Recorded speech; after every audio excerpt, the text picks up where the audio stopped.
నెల్లూరులో బాలాజీ నగర్ అనేది వినాయక చవితికి పెట్టింది పేరు.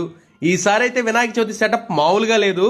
ఒకదానికి మించింది మరొకటి అనేలా, అది కూడా ఎదురెదురుగా, గట్టిగా చెప్పాలంటే 100 మీటర్ల డిస్టెన్స్ లో పెద్ద గరుడ విగ్రహంతో ఆహ్వానం పలుకుతూ, ఆ తర్వాత నెమలి వాహనంతో ఆకట్టుకుంటూ, వెంటనే అక్వేరియం స్టైల్లో ఒక కొత్త లోకంలోకి వెళ్ళగానే చూడ ముచ్చటగా వినాయకుడు సతీ సమేతంగా దర్శనమిస్తాడు. అక్కడి నుంచి బయటికి రాగానే దాదాపు 40 సంవత్సరాల నుండి ఎక్కడైతే వినాయకుడికి విగ్రహం పెడుతున్నారో అక్కడ ప్రవేశ మార్గంలోనే శివయ్య దర్శనంతో లోపలికి వెళ్ళంగానే ఛత్రపతి శివాజీతో పాటు ఆ బొజ్జ గణపయ్య దర్శనం. అటు నుంచి కొంచెం దూరం ముందుకు వెళ్ళగానే చక్కగా పూర్తిగా పూలతోనే ఆ గణపయ్య చిత్రలేఖనంతో అందరినీ మంత్రముగ్ధులను చేసే విధంగా ఆకట్టుకుంటుంది.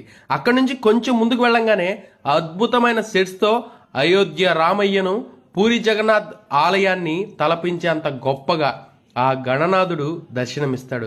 ఒక దానికి మించింది మరొకటి అనేంత గొప్పగా ప్రతి ఒక్క వినాయక ప్రతిమని అక్కడ ఉండే సెట్స్ తో అమర్చారు.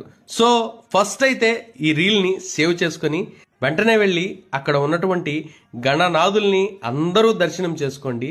మరిన్ని అప్డేట్స్ కోసం అయితే వెంటనే మన డివోషనల్ దినేష్ ఛానల్ని, అలాగే నెల్లూరు ఆల్రౌండర్ ఛానల్ని ఫాలో చేయండి.